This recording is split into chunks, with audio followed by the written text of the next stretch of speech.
नमस्कार विद्यार्थियों, आइए अब हम शब्द परिचय अध्याय 4 के अभ्यास प्रश्न हल करेंगे। विद्यार्थियों, यहाँ हमें पहले प्रश्न में दिया हुआ है उचित विकल्प पर सही का निशान का चिन्ह लगाइए। हमें उचित विकल्प पर करेक्ट ऑप्शन पर टिक मार्क करना है। तो देखिए, क वर्णों के सार्थक मेल से बनते हैं। आपने इस चौथे अध्याय में पढ़ा था कि वर्णों के सार्थक मेल से क्या बनते हैं। वर्णों का जो सार्थक मेल होता है उसे क्या कहते हैं? तो वर्णों के सार्थक मेल को हम शब्द कहते हैं। ठीक है, तो वर्णों के सार्थक मेल से बनते हैं शब्द। ठीक है, तो शब्द पर हमें टिक मार्क करना है। वर्णों के सार्थक मेल से शब्द बनते हैं। दूसरे नंबर पर देखिए, ख निम्न में से सर्वनाम शब्द है। तो यहां आप देख करके बताइए, प्रथमः, युष्मदः, सर्वत्र। तो इनमें से कौन सा सर्वनाम शब्द है? तो देखिए, प्रथमः सर्वनाम शब्द नहीं है, युष्मद सर्वनाम शब्द है और सर्वत्र जो है वो अव्यय शब्द है। तो हमारा सर्वनाम शब्द जो होगा वह होगा युष्मद। क्या होगा? युष्मद। तो युष्मद शब्द पर हमें टिक मार्क करना है। ठीक इसी प्रकार से गच्छति शब्द है। गच्छति ये गम धातु होती है इसमें, और गच्छति ये क्रिया है। ठीक है, तो विशेषण, सर्वनाम और क्रिया। तो गच्छति क्या होगी? क्रिया होगी। तो क्रिया पर हमें क्या कर देना है? टिक मार्क करना है, यानी क्रिया करेक्ट आंसर है। सुंदरम शब्द है। तो सुंदरम विशेषण, क्रिया और संज्ञा। देखिए, सुंदर ये विशेषता बताता है, और मैंने आपको अध्याय में पढ़ाते टाइम बताया था कि वे शब्द जो संज्ञा या सर्वनाम की विशेषता बताते हैं, संज्ञा या सर्वनाम की विशेषता बताने वाले शब्द जो होते हैं उन्हें हम क्या कहते हैं? विशेषण कहते हैं। तो यहां विशेषता बताने वाला शब्द जो है यह सुंदर है। ठीक है, तो सुंदर क्या हो जाएगा? विशेषण हो जाएगा। सुंदर क्या होगा? विशेषण। ठीक है, ले लीजिए। ठीक इसी प्रकार से हमारा अगला प्रश्न है, लिंग, वचन आदि के कारण परिवर्तित न होने वाला शब्द है। वह शब्द जिस पर लिंग, वचन, कारक आदि का कोई प्रभाव नहीं होता, वह हमेशा एक समान रहता है। तो लिंग, वचन आदि के कारण परिवर्तित न होने वाला शब्द है, वह कौन सा शब्द है? तो वस्तु, सर्वत्र, एक व दो में से कोई नहीं। तो देखिए, सर्वत्र। ठीक, सर्वत्र जो है एक अव्यय शब्द है। सर्वत्र क्या है? सर्वत्र एक अव्यय शब्द है, और अव्यय शब्द जो होते हैं इनकी परिभाषा आपने पढ़ी थी। वे शब्द जिन पर लिंग, वचन, काल आदि का कोई प्रभाव नहीं होता। तो वे शब्द जो लिंग, वचन, कारक से प्रभावित नहीं होते, कोई परिवर्तन जिनमें नहीं होता है, ऐसे शब्दों को हम अव्यय कहते हैं। तो यहां हमें देखने पर पता चला कि अव्यय जो है सर्वत्र अव्यय है, और सर्वत्र में कोई चेंजेस नहीं होगा, इसलिए सर्वत्र करेक्ट आंसर। अब मैं आगे बात करता हूं, निम्नलिखित शब्दों में से संज्ञा एवं सर्वनाम शब्दों को चुनकर क एवं ख स्तंभों में लिखिए। तो हमारे पास ये शब्द दिए हुए हैं और हमारे पास क और ख दो स्तंभ हैं। तो हमें यदि कोई शब्द संज्ञा है तो क स्तंभ में लिखना है, और यदि कोई शब्द सर्वनाम है तो उसे ख स्तंभ में लिखना है। आइए देखते हैं। तो देखो, सबसे पहला हमारा शब्द है सा। सा, तो ये बोलिए संज्ञा है या सर्वनाम है? तो सा क्या हो जाएगा? सर्वनाम होगा। क्या होगा? सा सर्वनाम। तो देखिए, सा। ठीक है, दूसरे नंबर पर है चंद्र।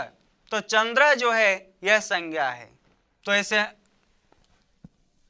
सा जो है वह सर्वनाम है, तो सर्वनाम के नीचे लिखेंगे। और चंद्र, चंद्र जो है वह संज्ञा है, तो इसे संज्ञा के नीचे लिखेंगे। ठीक है, तो चंद्र है।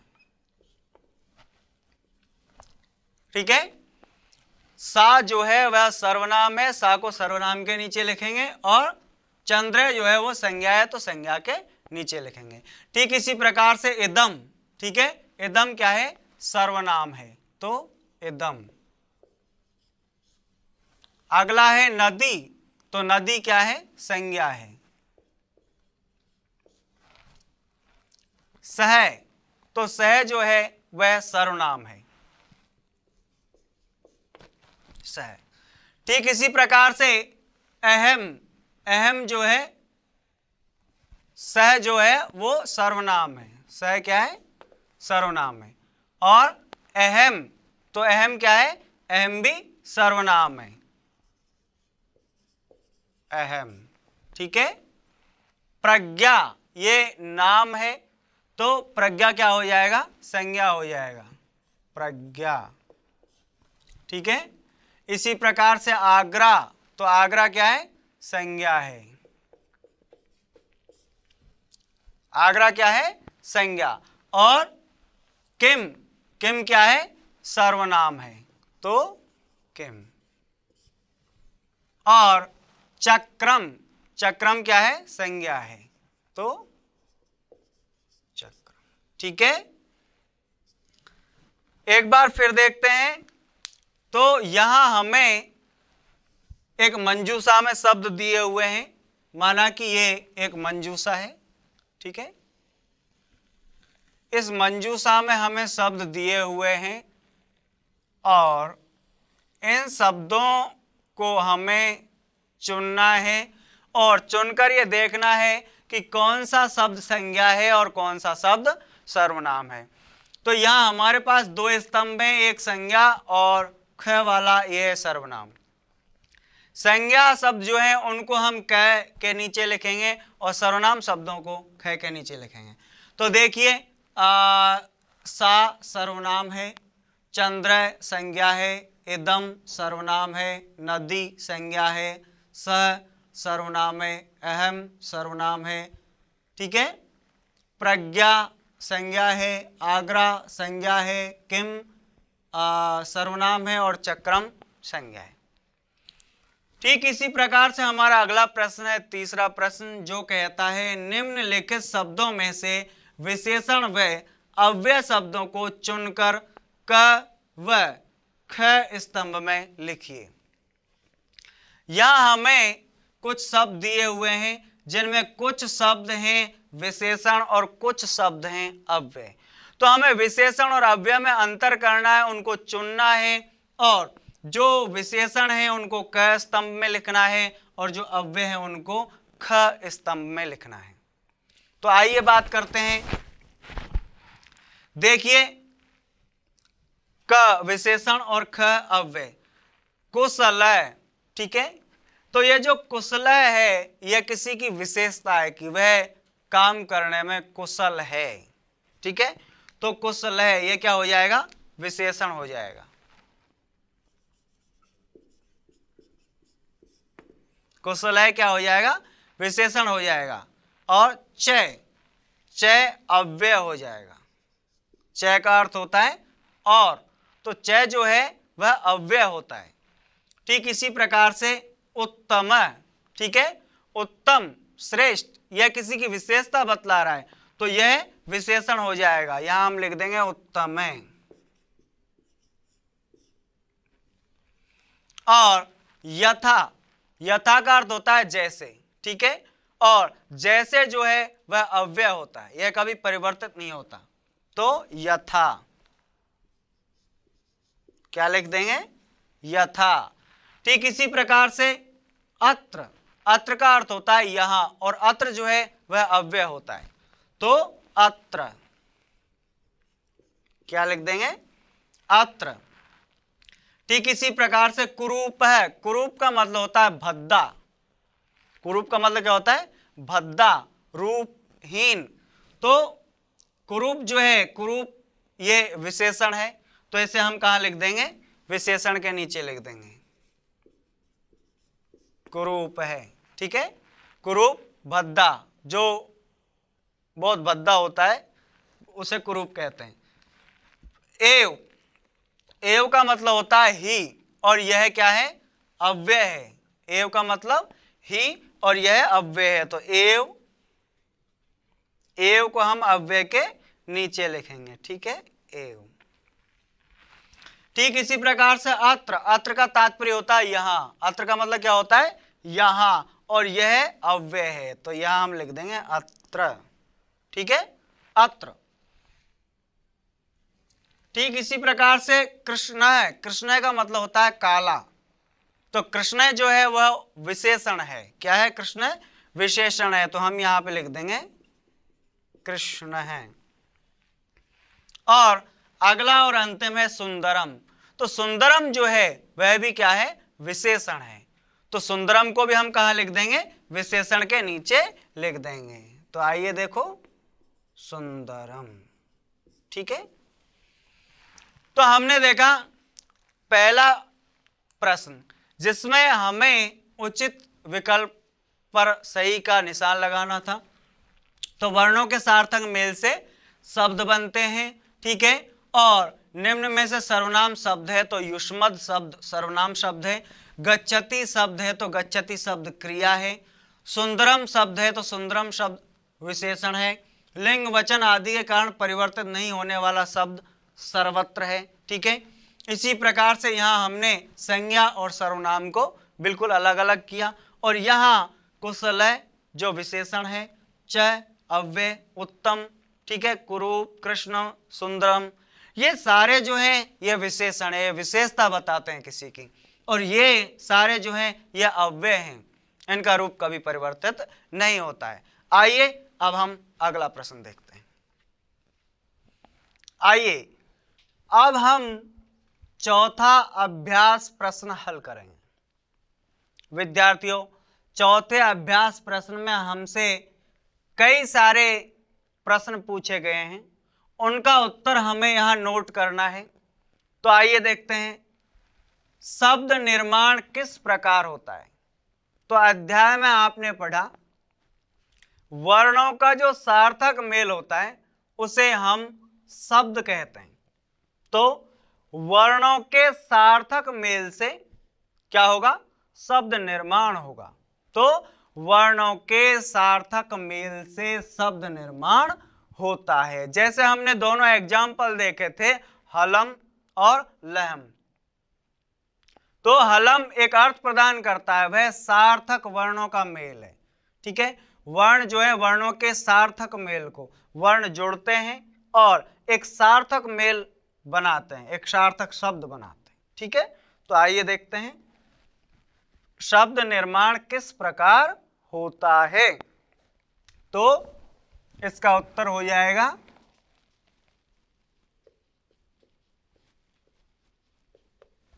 ठीक है, क्या होगा इसका उत्तर, शब्द निर्माण किस प्रकार होता है। तो वर्णों के सार्थक मेल से शब्द निर्माण होता है। अब आप समझ गए होंगे वर्णों के सार्थक मेल से क्या होता है, शब्द निर्माण होता है। वर्ण जो होते हैं आपस में मिलते हैं और आपस में मिल करके, ठीक है, एक सार्थक शब्द बनाते हैं। सार्थक जो होता है उसका अर्थ निकलेगा और निरर्थक का कोई अर्थ नहीं निकलता है। तो हमारा दूसरा प्रश्न है मुख्य रूप से शब्द के कितने प्रकार हैं। मुख्य रूप से शब्द के कितने प्रकार हैं। तो ख,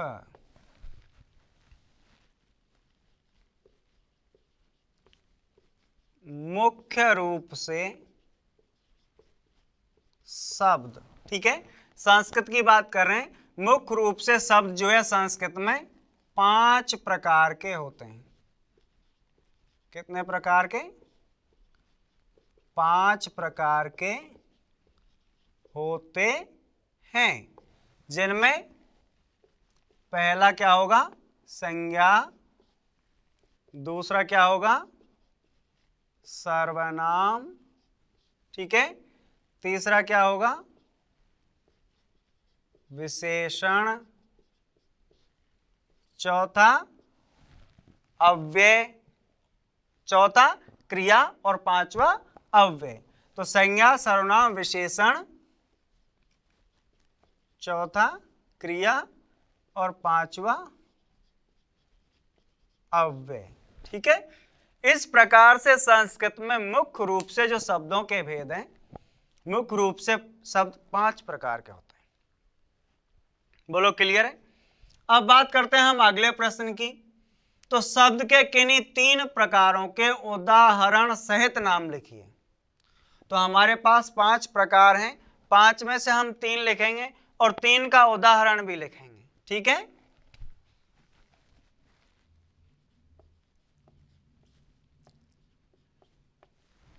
आइए देखते हैं।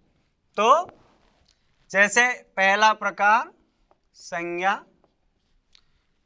तो संज्ञा का उदाहरण हम लिखेंगे जैसे चंद्र है। संज्ञा का उदाहरण क्या हो जाएगा? चंद्र है। इसी प्रकार से दूसरा है सर्वनाम। दूसरा शब्द का प्रकार क्या है? सर्वनाम। ठीक है।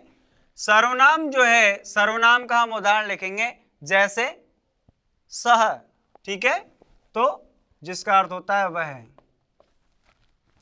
ठीक इसी प्रकार से बात करूं मैं विशेषण की, तो हमारा तीसरा प्रकार है विशेषण।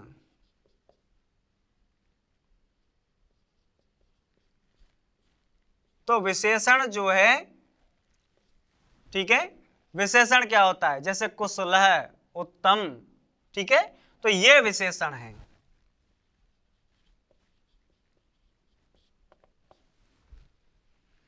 तो ये पूछ रहा है शब्द के किन्हीं 3 प्रकारों के उदाहरण सहित नाम लिखिए।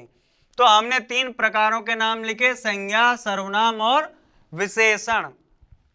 साथ ही तीनों प्रकारों के उदाहरण भी हमने लिखे। उदाहरण में जैसे संज्ञा का उदाहरण है चंद्र, सर्वनाम का उदाहरण है सह और विशेषण का उदाहरण है कुशल है। ठीक है।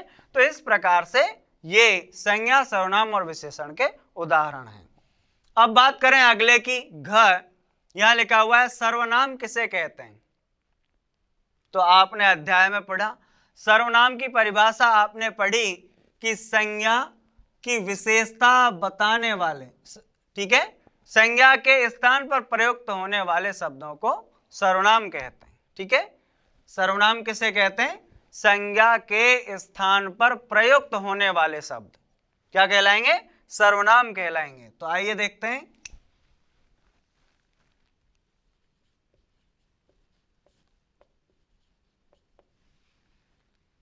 सर्वनाम किसे कहते हैं?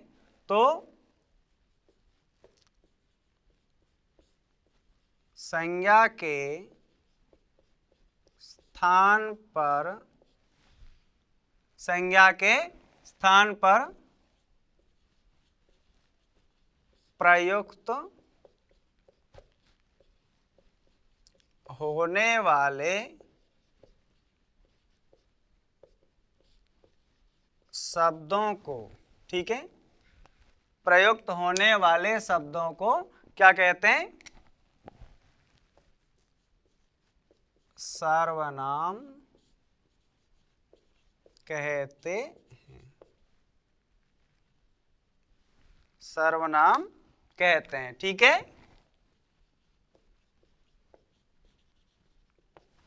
तो संज्ञा के स्थान पर प्रयुक्त होने वाले शब्दों को सर्वनाम कहते हैं। ठीक है। अब अगला जो प्रश्न है, अगला प्रश्न कहता है वाक्य में विशेषण शब्दों का प्रयोग किस लिए किया जाता है? तो ये आप अच्छी तरह जानते हैं, विशेषण शब्दों का प्रयोग किस लिए किया जाता है? तो संज्ञा या सर्वनाम की विशेषता बताने के लिए विशेषण शब्दों का प्रयोग किया जाता है। समझ गए? आइए इसका उत्तर लिखते हैं।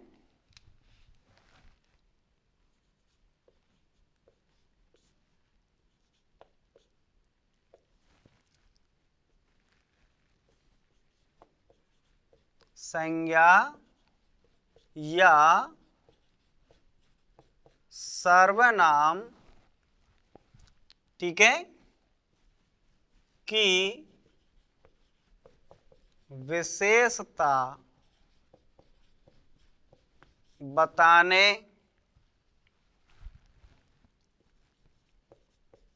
के लिए किसका प्रयोग किया जाता है? विशेषण शब्द का प्रयोग किया जाता है। तो विशेषण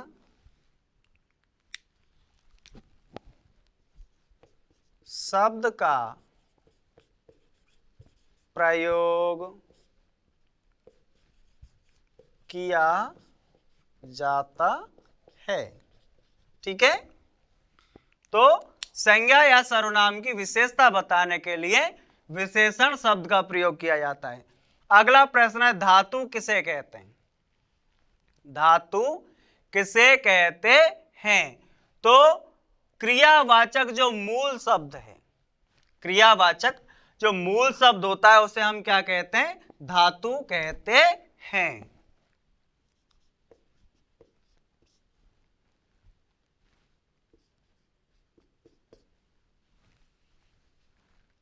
आइए देखिए, क्रियावाचक मूल शब्द को, क्रियावाचक मूल शब्द को क्या कहते हैं? धातु कहते हैं। क्या कहते हैं? धातु, ठीक है।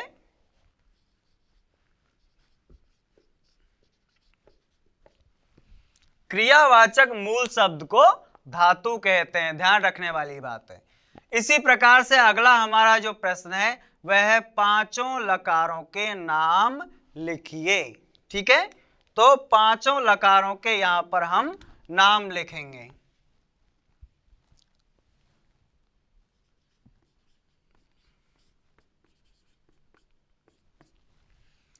हमने लकार पढ़े, ठीक है।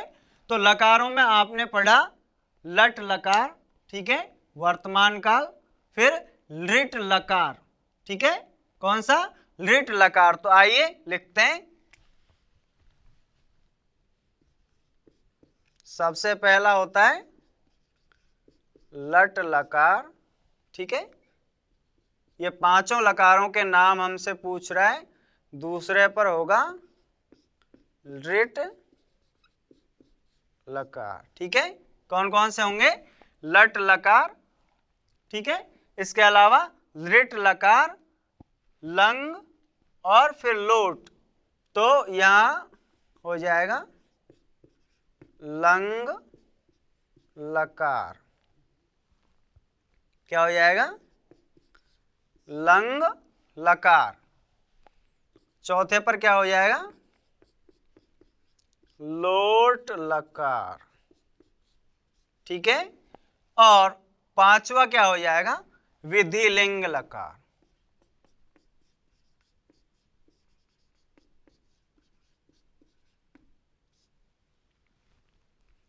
विधिलिंग लकार, ठीक है। इस प्रकार से पांचों लकार हैं। पांचों लकार आप एक बार फिर देखेंगे, जिनमें लट लकार, लिट लकार, लंग लकार, लोट लकार और विधिलिंग लकार। ये पांच लकार आपके सामने है, ठीक है। तो लट लकार, लिट लकार, लंग लकार, लोट लकार और विधिलिंग लकार। अब हमारा अगला जो प्रश्न है, अगला प्रश्न कहता अव्यय किसे कहते हैं? उदाहरण सहित स्पष्ट कीजिए। तो वे शब्द जिन पर लिंग वचन कारक, वे शब्द जिन पर लिंग वचन कारक का कोई प्रभाव नहीं पड़ता है, वे हमेशा एक समान बने रहते हैं, कोई परिवर्तन जिन पर नहीं होता है, उन्हें अव्यय कहते हैं। क्या कहते हैं? उन्हें अव्यय कहते हैं। तो आइए देखते हैं।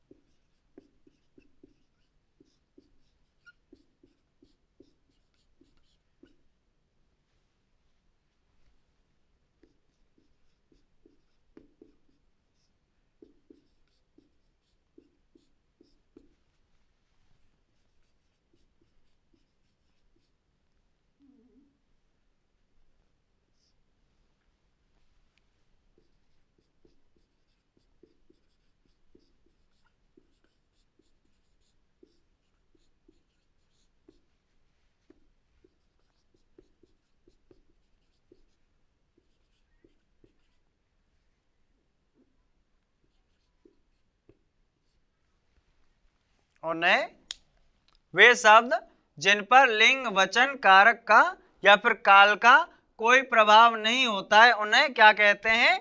अव्यय कहते हैं। क्या कहते हैं?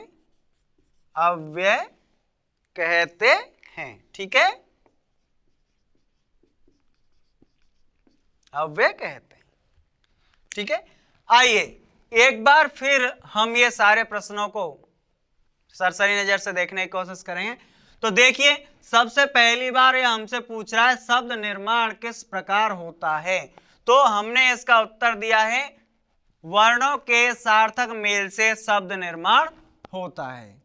ठीक है, इसके आगे फिर यह मुख्य रूप से शब्द कितने प्रकार के होते हैं? तो मुख्य रूप से शब्द जो होते हैं वो 5 प्रकार के होते हैं। कितने प्रकार के होते हैं? 5 प्रकार के होते हैं। और उनके नाम की यदि बात की जाए तो पहला होगा संज्ञा, दूसरा सर्वनाम, तीसरा विशेषण, चौथा क्रिया और पांचवा अव्यय। इस प्रकार से संस्कृत में मुख्यतः शब्दों को 5 भागों में वर्गीकृत किया गया है, या 5 प्रकार होते हैं शब्दों के। आगे वो कहता है सर्वनाम किसे ग शब्द के किन्हीं 3 प्रकारों के उदाहरण सहित नाम लिखिए। तो शब्द के देखिए 3 प्रकार हमने लिखे, संज्ञा, सर्वनाम और विशेषण। तो यहां हमने लिखा संज्ञा, संज्ञा का हमने उदाहरण दिया चंद्र, सर्वनाम, सर्वनाम का उदाहरण दिया सह, और विशेषण, विशेषण का उदाहरण दिया कुशल है।